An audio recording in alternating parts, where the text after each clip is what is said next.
general, I don't know if you noticed it, but the protest movement doesn't talk about privileges. No, I They'll haven't seen occupy it. Wall Street against the Vietnam War, against the Iraq War. I'm a Vietnam War protester. They don't really talk about that word. And to me, it's the most important word in the English language, in my opinion. I mean, other people may have theirs. But if it's like one of the 10 or 20 or 100, how come no? You get what I'm saying? Yeah, what is your definition of Well, privilege? privilege to me is the unequal exchange of labor time. You know, I mean, there are other definitions of it, and to me, privilege is really the elephant in the room, as the expression goes. It's really what everyone is trying to find out about, whether it's Marxism, Leninism, or protest movements, or national liberation movements, or white skin privilege. They're all attempts to understand privilege. And what should privilege theory consist of? No privilege theory consists of talking about privileges, the unequal exchange of labor time. They should talk about term limits. If you're fighting the man or the system, if you're not at the same time you're a leader, you're not training your replacement, what do you do? But most protest movements are forever in power, forever leaders. To me, that doesn't. It's not a mature movement. Right? I mean, Cuba, Lenin, Stalin, everybody stayed in power forever, right? Yeah. 1199, our guy had to leave because of heart attacks. He wanted to stay in power forever. And term limits and public political work and secret political work. And people say by trying to recruit them to secret societies or whatever. And I say, no, John Carlos, the Olympian of 1968, he said in 2 weeks before the Olympics, the activists had a political demonstration and the government killed hundreds of them. It's a very famous, you heard about that, right? Yeah. But all systems of privilege do that. You know, because to keep your privileges, you have to, sometimes you want to be soft, like sometimes you want to be hard, you want to kill. Yeah. But it's the privileges, it's not evil, it's efficiency. It's trying to figure out the balance between them all. Exactly, Yeah. privileges, and so I tell people, it's not capitalism is the problem; it's the capitalist privileges. It's not slavery; it's a slave. The slave privileges figures out the slaves are revolting. Maybe we can offer them feudalism or sharecropping. In the same, like privilege to keep your privileges, it has a brain. Yeah. The unequal exchange of labor time, the exploitation has a brain. Yeah. And the people amongst us who understand about labor time, they try to maneuver to the privilege that we take. Exactly. I get it. Okay, so, and as a matter of fact, if you read Sunday Science Times, they use special mathematical codes to decode one of these secret tests. And they were surprised to find the natural rights of man as part of the text.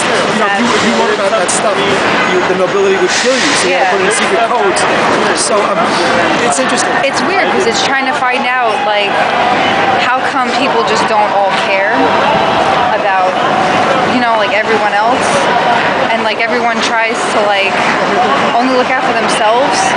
Obviously not the majority of the people, but people in power. But you know what it is? I think a lot of times if privilege figures out that someone cares or they're efficient, they kill them.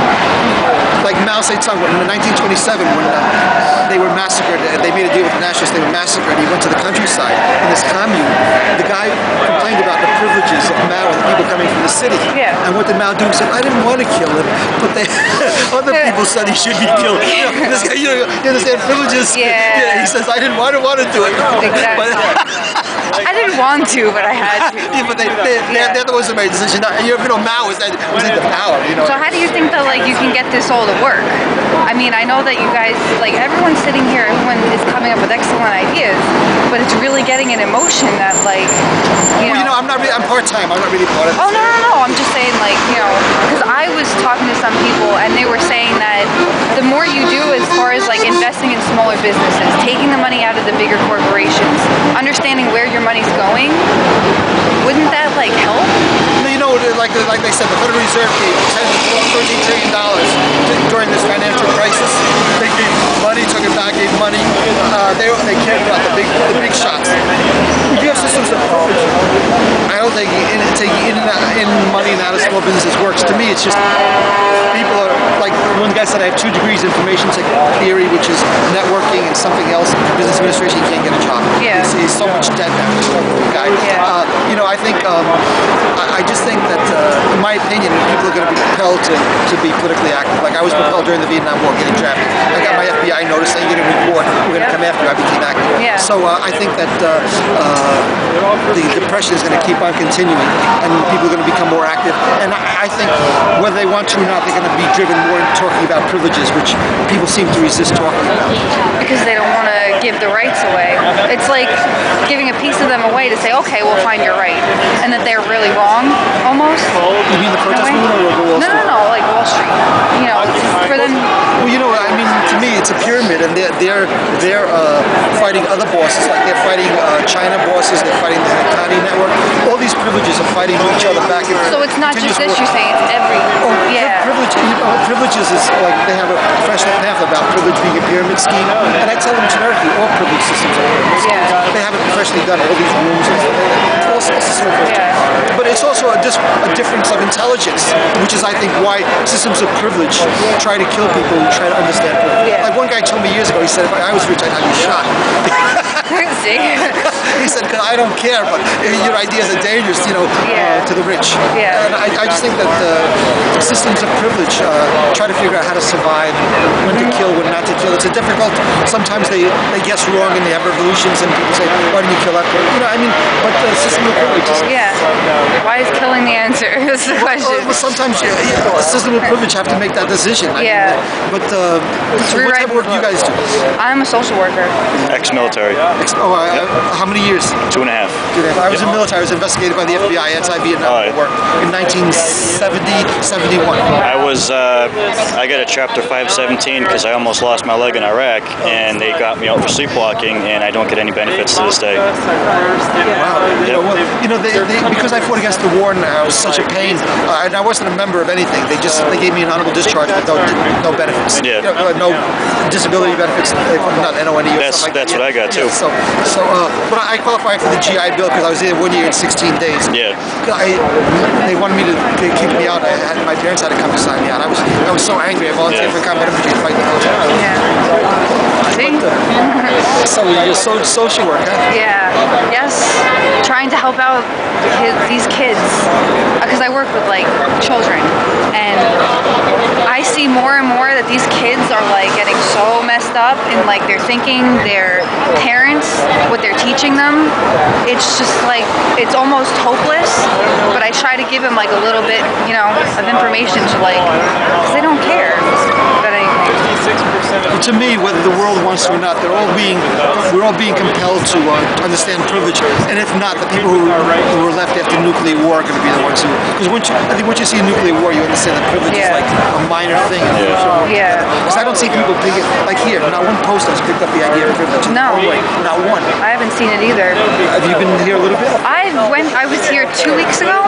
Yeah. 2 weeks ago. It's our third time. And even online and stuff, because I do have a YouTube channel too, and I look at the videos and stuff. I haven't seen anyone talk about privileges at all. Well, they talk about the General Assembly, but they may have gotten it from me because when I first came here, after the first arrest, I was talking to a couple of people. So we don't mention it, we'll bring it up to the General Assembly. Yeah. Then all of a sudden they start talking about diversity, white skin privilege, male privilege. I may help diversify this. I don't know. And then one black guy said, you got white skin privilege. I might have get bitten by the ass by my own theory. Maybe, I don't know, but I do know when I first came here, someone said, you're right, we don't mention it, we'll bring it up in the General Assembly. And these people were part of the liaison, so they were just talking to me out here. So they probably went to all the General Assemblies, so they would have known if it was ever discussed. And they told me, no one mentioned it, we'll bring it up. And I guess they did. Yeah, that's awesome. Oh, okay, but you noticed that, right? Yeah, I did. Now that you mention it, I really do notice it. It's a big privilege issue. If you go to General Assembly, I think they say they mention the word more now. Yeah. But they don't. But they'll probably start snowballing it. I guess it's no. I don't. Are Ivy Leaguers running this thing? I have no idea. I was talking to one guy, and he was from an Ivy League school, and then I didn't realize he was a leader until he started saying. I said, "You say a privilege block? How would that be? OWS privilege." I said, "Oh, I'm talking to one of the leaders because he's Yeah. So he was so Occupy Wall Street, he knew how would we do this? He was just theoretical, and I said, "Oh, I'm talking to one of the leaders." I'm trying to do research myself, at home, and I'm trying to think, what would really help fuel this, even. Fuel this? Yeah, I think that they have great ideas, and they all want to care about each other, they all want to help each other out, so, To me, it has to start, with sacrifice. I ran for a union campaign. Vietnam War, people got 6 months in jail, 2/3 lost pay. You fight the military fights back, right? Yep. I come into the union movement, and the communists, all the non-communists want more money. They said, we're not corrupt, but we want the 50 or 75,000. Here I am from go going to court martials and stuff, attending court martials and being a marshal myself almost, right? And then coming to the union movement, like our union 1199, 6 to 8, we have like between $5 and $8 billion, depending on how the stock market was doing. And all these people say we're not corrupt, we want all that money. And I just think it has to start, but you have to want to sacrifice. And if you want to sacrifice, you have to start talking about privileges and term limits. Eventually. Yeah. And even term limits. I mean, come on. Yeah, that's going to be a big thing. I don't know why more people aren't talking about it, honestly. Now that I keep thinking about it more, I don't get why more people aren't like for something like this. This is 25 years I've been trying to bring it to the protest. Since 1987, I go about Russian class, talking about and just thousands of hours thinking about it. Because I feel like you're right. Like a lot of people do. Even these people have to sacrifice something. Everyone's got to sacrifice something. But you know, to me, if you're not talking about privileges are involved. It's like a continuum almost, like a circle. Well, you know, I think if people aren't talking about privileges has to be involved. That's maybe it's paranoia and stuff. But why else? Why when you talk about it? Because I don't care what you do outside. I don't care what you do outside the movement. Because I think Wall Street is taking away your privileges as we speak. I don't care. Yeah. So if a rich person is a leader for a year, if you have term limits, and then someone else is a leader, the poor are going to be the leaders more than the rich over a period of time. So I don't care about your privileges outside the movement. So I just care about the privileges inside the movement. Yeah. Because outside it's a whole nother ball game. Yeah. It's being wiped out as we speak. Before it was stable. It's no longer stable anymore. Before it was like people thought privileges would last forever, but now we know it was all built on bubbles. Well, it's fear though. There's like whoever's afraid of whoever getting more privileges than the other, they're all scared. But if you're active and stuff and you know some people and stuff, I don't know why. I'll mention it on my channel. I'll make a video about it, and I'll mention. Do you have like a card or something that like? Well, you know what it is? I'm on the YouTube. Oh, you are. Well, someone was doing some YouTubes about some signs. Okay. And class warfare is privilege warfare. Okay. I'm there, but I'm not this. It's one of the first times I was here, maybe even the first time. Yeah. Someone did a YouTube who was going around various signs. Yeah. And he said, "What do you want to do?" So class warfare is privilege warfare, and it has my email address on it and stuff. But this has been going on though since like the dawn of time. What? Class warfare. Well, it's interesting that we've been around, like I've been trying to, like, even tens of thousands of years, and humans still don't discuss it.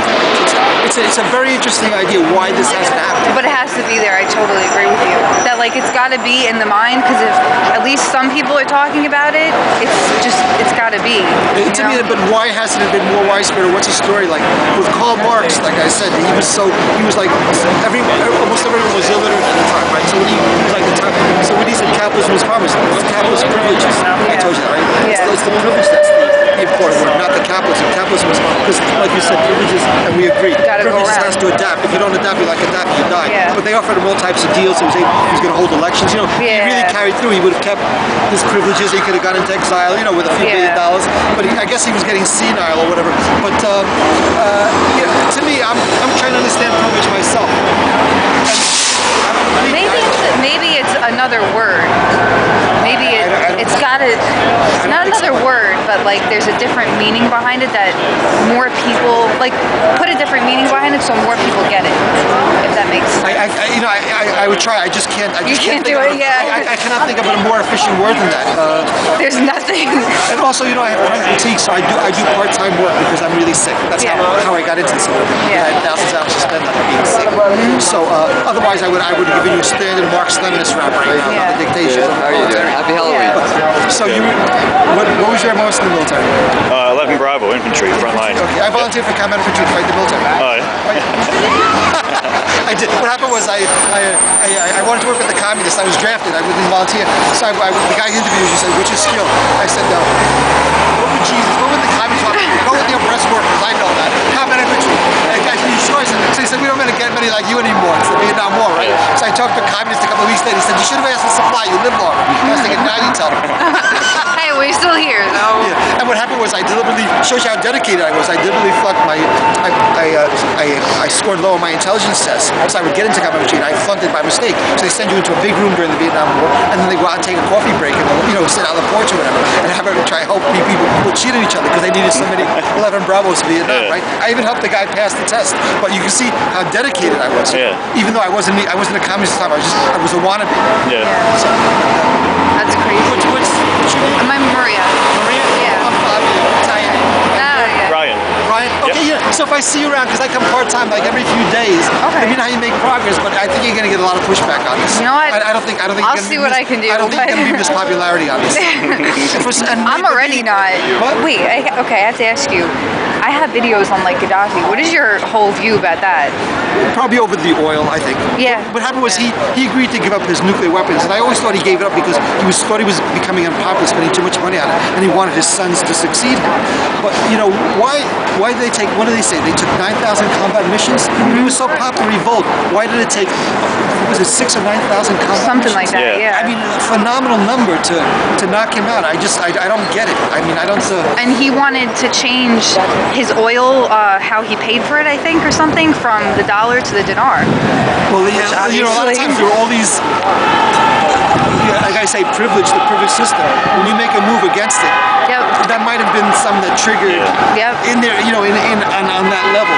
But I think if you talk about privileges, you're going to get a lot of pushback on it. Yeah. But if you're willing to go through the, I don't care. If you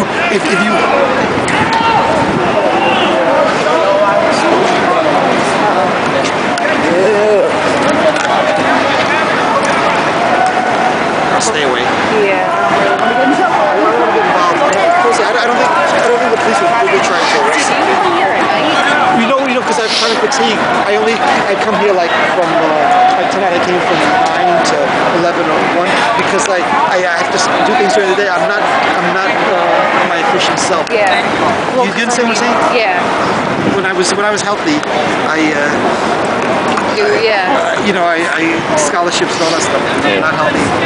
Down the tubes. And my life essentially is over in terms of humanity privilege. It's over. I mean, I'm glad I have a union job, defined pension plan, not a 401k, so I'm going to get defined. But you're doing something. You know what I mean? But I was so sick, I didn't cash my checks a lot. I lost thousands of dollars that way. So it's a double-edged sword. You understand? I had real sickness. People say,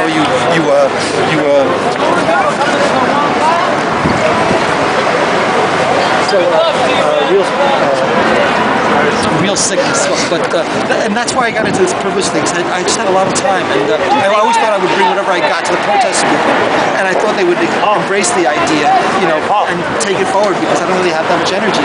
And just it'd be interesting if I see you again to see your Progress on it. You email me and just tell me. See, because the kind of person I am is when I talk to people, I try and